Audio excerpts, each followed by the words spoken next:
Andhra Pradesh skill development corporation స్కామ్లో Chandrababu arrest అయ్యి 2 ఏళ్లు పూర్తయింది.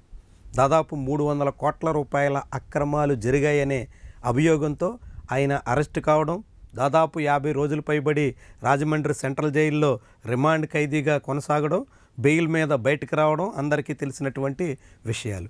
2024 అసెంబ్లీ ఎన్నికల్లో కూటమిగా బరిలో దిగిన చంద్రబాబు ఘన విజయం దక్కించుకున్నారు. ముఖ్యమంత్రిగా బాధ్యతలు స్వీకరించారు. తను ముఖ్యమంత్రి అయిన తర్వాత అనేక మంది పోలీసు అధికారులని టార్గెట్ చేశారు. ముఖ్యంగా ఆయన విపక్షంలో ఉండగా ఇబ్బంది పెట్టినటువంటి అధికారుల్ని విఆర్లో పెట్టడం, కొంతమంది మీద కేసులు కట్టి అరెస్టులు, ఇతర వ్యవహారం అంతా నడుస్తుంది. ఈ జాబితాలో పిఎస్ఆర్ ఆంజనేయులు ఇంటెలిజెన్స్ చీఫ్ నుంచి మొదలుకొని నిన్న మొన్నటి సిఐడి చీఫ్ సంజయ్ వరకు చాలామంది ఉదంతాలు మనం గమనించవచ్చు. కానీ ఎంత చేసినా ఒక పోలీస్ అధికారి జోలికి మాత్రం చంద్రబాబు వెళ్ళలేకపోతున్నారు. చంద్రబాబుని నేరుగా వెళ్ళి అరెస్ట్ చేసి ఆయన్ని కర్నూలు నుంచి తాడేపల్లి వరకు తరలించినటువంటి అధికారి, senior IPS officer Kolli Raghurami Reddy విషయంలో చంద్రబాబు నాయుడు ఏమీ చేయలేనటువంటి పరిస్థితుల్లో ఉన్నారు. కేవలం ఆయనకి పోస్టింగ్ లేకుండా వీఆర్లో పెట్టడం మినహా అంతకు మించినటువంటి చర్యలు తీసుకునేటువంటి దాఖలాలకి పోలేకపోతున్నారు. ఏంటి విషయం అని ఆరా తీస్తే కొల్లి రఘురామిరెడ్డిని ఏదో కేసులో ఇరికించాలని, ఆయన వ్యవహారాలకి ఎక్కడో చోట చెక్ పెట్టాలని, ఆయన్ని కూడా జైలు పాలు చేయాలనేటువంటి కాంక్షతో టీడీపీ నేతలు చాలా తీవ్రంగా శోధించినట్టు ప్రచారం సాగుతోంది.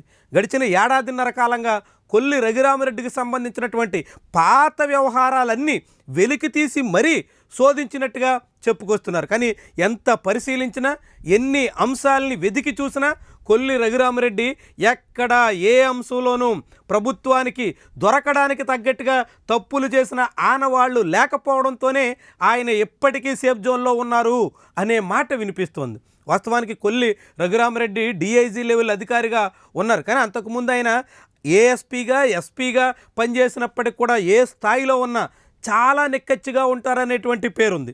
చాలా ముక్కిసూటిగా సాగుతారనేటువంటి అభిప్రాయం ఉంది. ఆఖరికి 2015 అంటే చంద్రబాబు నాయుడు రాష్ట్ర విభజన తర్వాత తొలిసారిగా ముఖ్యమంత్రి అయినటువంటి సమయంలో ఇదే కొల్లి రఘురామిరెడ్డి పశ్చిమ గోదావరి జిల్లాకి ఎస్పీగా పనిచేశారు. ఆయన ఎస్పీగా ఉన్నటువంటి కాలంలో కోడి పందాలకు అనుమతి ఇవ్వలేదు అనే పేరు చెప్పి 3 ఎంపీలు అంటే మురళీమోహన్ రాజమండ్రి ఎంపీ, అప్పటి నరసాపురం ఎంపీ గోకరాజు గంగరాజు, ఏలూరు ఎంపీ మాగంటి బాబు, 3 ఎంపీలు, 2 మంత్రులు, దాదాపు 10-15 మంది ఎమ్మెల్యేలు ఏకకాలంలో ధర్నాకు పూనుకున్న కొల్లు రఘురామిరెడ్డి దిగి రాలేదు. కోడిపందాలకి అనుమతి లేనేలేదు అంటూ చెప్పుకొచ్చారు. అంతగా ఎంత రాజకీయ ఒత్తిడి వచ్చినప్పటికి కూడా వెనకడుగు వేయకుండా సాగినటువంటి చరిత్ర కొల్లి రఘురామిరెడ్డిది. అలాంటి రఘురామిరెడ్డిని ఏదో అంశంలో దొరకపుచ్చుకోవాలి అనేటువంటి ప్రయత్నం టీడీపీ నాయకత్వం చాలా తీవ్రంగా చేసింది.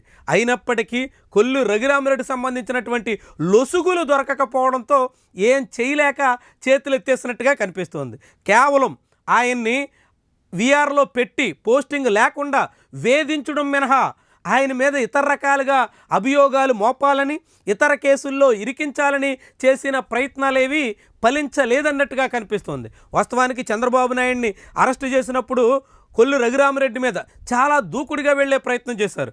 ఆయన్ని వెనకడికి వేయించడానికి కూసింత ధైర్యం చేసి బెదిరించే ప్రయత్నాన్ని కూడా పూనుకున్నారు. కానీ కొల్లి రఘురామిరెడ్డి మాత్రం ఆ రోజు చాలా కూల్గా చంద్రబాబు అడిగినన్నింటికి సమాధానం చెప్తూ అరెస్టు, రిమాండ్ రిపోర్టు, ఇతర వ్యవహారాలన్నీ కోర్టుకి తెలియజేస్తున్నామంటూ అన్నింటికీ వివరణ ఇస్తూ చివరికి చంద్రబాబుని తరలించే వరకు పూనుకున్నారు. అక్కడి వరకు వెనకాడకుండా కొల్లు రఘురామిరెడ్డి తన విధులు నిర్వహించే ప్రయత్నం చేశారు. అట్లా అంత నిక్కచ్చిగా సాగినటువంటి కొల్లి రఘురామిరెడ్డి విషయంలో ఇప్పటికీ చంద్రబాబు సర్కారు మేషాలు లెక్కిస్తుందంటే ఆయన ఎంత నిజాయితీగా సాగారో, ఆయన ఎంత నిక్కచ్చిగా వ్యవహరించారో అనడానికి ఒక ఉదాహరణగా చాలామందే భావిస్తున్నారు. మరి ఇప్పుడు చంద్రబాబు ప్రభుత్వం 2 ఏళ్లు ముగిసిన తర్వాత ఇప్పుడు కొల్లి రఘురామిరెడ్డి విషయంలో ఏం చేస్తుంది, ఎన్నాళ్ల పాటుని వీఆర్లో ఉంచుతుంది, ఏ రకంగా ఆయనకి పోస్టింగ్ ఇచ్చే ప్రయత్నం చేస్తుంది అన్నది త్వరలో జరగబోతున్నటువంటి ఐపీఎస్ అధికారుల బదిలీల సందర్భంలో బయటపడే అవకాశం స్పష్టంగా కనిపిస్తోంది.